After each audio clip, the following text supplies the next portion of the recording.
பிஸ்மில்லாஹ் ரஹ்மான் ரஹீம். கண்ணிமிக்க சகோதர சகோதரிகளே, அல்லாஹின் நல்லடியார்களே, அஸ்ஸலாமு அலைக்கும் வரஹ்மத்துல்லாஹி வபரகாத்துஹு. அல்ஹம்துலில்லாஹ். அல்லாஹும்ம ஸல்லி அலா முஹம்மதின் வஅலா ஆலி முஹம்மதின் வபாரிக் வஸல்லிம். இன்னைக்கு நம்ம பாத்தீங்கன்னா ஒரு சிறப்புக்குரிய ஒரே ஒரு வசனத்தை தான் பார்க்க போறோம். இது நம்ம எல்லாருக்கும் தெரிந்த ஒரு சூறால இருந்து வரக்கூடிய வசனம். ஆனா இத நீங்க சொன்ன உடனே அல்லாஹு மலக்குமார்களிடம் நம்மளை பத்தி பெருமை பாராட்டுகிறானாமா. மாஷா அல்லா, நம்மளை பத்தி அல்லாஹு மலக்குமார்கள்ட்ட பேச வைக்கிற அளவுக்கு இந்த ஒரு வார்த்தை இருக்குன்னா, இந்த ஒரு ஆயத்து இருக்குன்னா, இதை சொன்ன உடனே அதுக்கப்புறம் அல்லாஹு சொல்றான், பெருமையா பேசிட்டு இன்னி உனக்கு என்ன வேணுமோ அதை நான் கொடுக்குறேன்னு சொல்லிட்டு நம்மளை நோக்கி சொல்றானாமா. மாஷா அல்லா. ஒரு பக்கம் மலக்குமார்கள்ட்ட நம்மளை பத்தி பெருசா பேசுறான், அதுவே நமக்கு ஒரு பெரிய கண்ணியம். அதை தவிர நமக்கு வேற என்ன வேணும்? சொர்க்கத்தில் நம்மளை பத்தி பேசப்படுதுங்கிறது. அதோட அல்லாஹ் என்ன பண்றான், உனக்கு நீ என்ன வேணுமோ வாங்கிக்கோ நல்லா சொல்றானாமா. எனக்கு இது நடக்க மாட்டேங்குது, அது நடக்க மாட்டேங்குது, இது எப்ப நடக்கும், ஏன் எனக்கு இவ்வளவு கஷ்டம், ஏன் இப்படி ஒரு பிரச்சனை, இதுக்கெல்லாம் ஒரு விடிவு காலமே இல்லையா, என்னுடைய விதியே மாறாதா, என் நிலைமை மாறாதான்னு சொல்லிட்டு நம்ம எவ்வளவு புலம்புறோம். எல்லாருக்கும் அதே மாதிரிதான் இருந்துட்டு இருக்கு. உங்களுக்கு ஒரு பிரச்சனைனா எனக்கு ஒரு பிரச்சனை, எனக்கு ஒரு பிரச்சனைனா இன்னொருத்தவங்களுக்கு இன்னொரு பிரச்சனை இருக்கும். இப்படி பிரச்சனை மாத்தி பிரச்சனையில எல்லாருடைய வாழ்க்கையுமே சிரமமா இருக்குல்ல. இத ஓதுங்க, ரெண்டுக்கும் ஒரே தீர்வாக இது அமைஞ்சிரும். மறுமைக்கும் கிடைச்சிடும், இம்மைக்கும் கிடைச்சிடும். அல்லாஹும் உங்களை என்ன பண்ணுவான், பெருமை பாராட்டுவான், இன்னும் தேவைகளை கொடுப்பான், நிலைமையை உயர்த்துவான். அந்த வார்த்தை தான் சூரா ஃபாத்திஹால வரக்கூடிய மாலிகி யௌமித்தீன் இய்யாக நஅபுது வ இய்யாக நஸ்தஈன். என்னது? மாலிகி யௌமித்தீன் இய்யாக நஅபுது வ இய்யாக நஸ்தஈன். இத ரெண்டு ஆயத்திற்கு பாத்தீங்கன்னா தெரியும். மாலிகி யௌமித்தீன், அவனே நியாய தீர்ப்பு நாளின் அதிபதியாக இருக்கிறான். என்ன சொல்றோம்? அவனே நியாய தீர்ப்பு நாளின் அதிபதி, அதாவது மறுமை நாளுடைய அதிபதி அல்லாஹுதான்.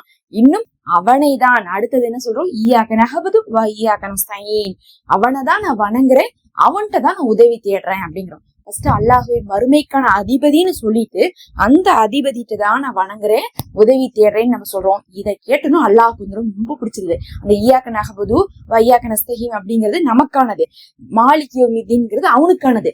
அவன்கிட்ட நம்ம என்ன சொல்றோம், அவனை புகழ்றோம். இது அதுக்கப்புறம் என்ன சொல்றோம், உங்ககிட்ட நான் உதவி தேடுறேன்னு சொல்றோம்.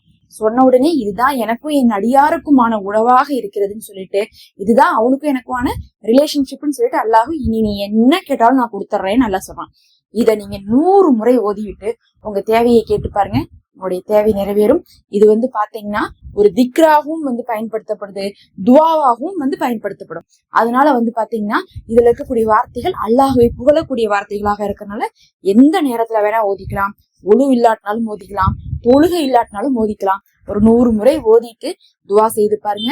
அல்லாஹுடைய வாக்கு அவன் இதை ஓதுறவங்களுக்கு கொடுக்கறான். அதனால உங்களுக்கு மறுக்கப்படாமல் எந்த விஷயத்தை கேட்டாலும் அல்லாஹ் கொடுத்துருவான். ஹலாலானதை மட்டும் கேட்டா போதும். நீங்க 1 கோடி ரூபாய் கேட்டாலும் உங்களுக்கு உரிமை இருக்கு. ஆனா ஹலாலான வழியில கேளுங்க. சிலர்லாம் நல்ல அமல் செஞ்சுறாங்க, ஆனா ஹலால் இல்லாத ஒரு விஷயத்தை கேட்டுறாங்க, அடுத்தவங்களுக்கு கெடுதல் கேட்டுறாங்க. அந்த மாதிரி நீங்க கேட்காதீங்க. இப்போ ஒருத்தவங்கனால உங்களுக்கு ஒரு பிரச்சனை வந்தாலும் கூட அவங்க நேரடியா தாக்கி பேசுற மாதிரி, அவங்களுக்கு இப்படி ஆயிடணும், அப்படி ஆயிடணும், அது ஆயிடணும் அப்படிலாம் கேட்காதீங்க. உண்மையாலுமே அவங்க உங்களுக்கு பிரச்சனையா இருந்தா நீங்க என்ன கேட்கணும்னா, யா அல்லாஹ் அவர்களால எனக்கு இனி எந்த பிரச்சனையும் வரக்கூடாது, அவர்களால எனக்கு இனி எந்த கவலை தரக்கூடிய விஷயமும் நடக்கக்கூடாது, அவர்களை என் புறத்துல இருந்து திசை திருப்பி விடு அப்படின்னு கேளுங்க. நான் உண்மையாலுமே எனக்கு நிறைய பேர் பிரச்சனையா இருந்திருக்காங்க லைஃப்ல. நான் சீரியஸா சொல்றேன், யா அல்லாஹ் அவர்களை திசை திருப்பி விடு, திசை திருப்பி விடுன்னு தான் கேட்டிருக்கேன். நீங்க நம்பினாலும் சரி நம்பாட்டாலும் சரி கப்பு சுப்புன்னு அப்படியே அடங்கி போயிருப்பாங்க. அதுக்கப்புறம் அவங்களுக்கும் எனக்கு சங்காத்தமே இல்லைன்னு சொல்றவங்களும் ஆயிருக்கும். நான் யோசிச்சு பார்ப்பேன், எப்படி இது நடந்துச்சு, அப்படி போட்டு என்னை தொந்தரவு பண்ணாங்களே, அப்படி தொந்தரவு பண்ணவங்களுக்கு இன்னைக்கு பாத்தீங்கன்னா என்னை தொந்தரவு பண்றதுக்கு பாவம் நேரம் இல்ல, அந்த மாதிரி அல்லாஹ் மாத்திட்டான். அதை விட்டு போட்டு அவர்களுக்கு அதாயிரணும் இதாயிரணும், இப்படி பண்றாங்களே, இவங்க இப்படி போயிடணும் அப்படி போயிடணும்னு கேட்டா உண்மையாலுமே சொல்றேன், அப்படியே ஆரம்பத்துல எனக்கு ஒரு கோவம் வந்தப்ப ஏதாவது ஒண்ணு சொன்னா எனக்கு தான் தலைவலிக்கும், எனக்கு தான் டென்ஷன் ஆகுமோ தவிர அவங்களுக்கு எல்லாம் எதுவுமே ஆகாது. அவங்க மறுபடியும் என்னை வச்சுதான் செஞ்சுட்டு இருந்தாங்க. ஆனா அல்லாஹ்விடத்துல திசை திருப்பணும்னு கேட்டதுக்கு பிறகு உண்மையாலுமே அதற்கான சூழ்நிலை வந்துச்சு. எப்பயுமே உங்க துவாவை பாசிட்டிவா கேளுங்க. இது ஒரு உதாரணத்துக்கு தான் சொல்றேன். இது நீங்க எதுக்கு வேணா எடுத்துக்கலாம். திருமண விஷயத்துக்கு கேட்டாலும் எதுக்கு கேட்டாலுமே ஒரு பாசிட்டிவா கேளுங்க. மத்தவங்களுக்கு கெடுதல் தர மாதிரி கேட்காதீங்க. அவங்களுக்கு நடக்கூடாது, எனக்கு நடக்கணும், எனக்கு தான் முதல்ல நடக்கணும், எனக்கு தான் இப்படி நடக்கணும் அப்படி கேட்காதீங்க. அல்லாஹ்விடத்துல கேட்கும்போது அல்லாஹ்விடத்துல எல்லாருமே அடிமையா இருக்கறனால நம்ம எப்படி நமக்காக கேட்கிறோமோ அதே மாதிரி அவர்களும் அல்லாஹுடைய அடிமையா இருக்கறனால அவங்களும் பெற்றுக்கொள்ளக்கூடிய தகுதியோட இருக்கிறாங்க. அவங்கள நம்ம நோக்கடிச்சோம்னா என்ன ஆயிரும், அப்ப அல்லாஹுக்கு கோவம் வரும். அப்படி பண்ணாம நீங்க உங்களுக்கானதை மட்டும் கேளுங்க, நல்ல முறையில கேளுங்க, கண்டிப்பா அல்லாஹ் கொடுப்பான். துவாவை பொறுத்தும் தான் நம்மளுடைய துவாக்கள் ஏற்கப்படும். அதனால துவாக்களையும் அழகா கேளுங்க. இது பயனுள்ளதா இருக்கும்னு நினைக்கிறேன். அஸ்ஸலாமு அலைக்கும். மறக்காம சப்ஸ்கிரைப் பண்ணிக்கோங்க. நம்ம சேனல்ல மெம்பர்ஷிப் இருக்கு, அதியாவாக ஜாயின் பண்ணிக்கோங்க.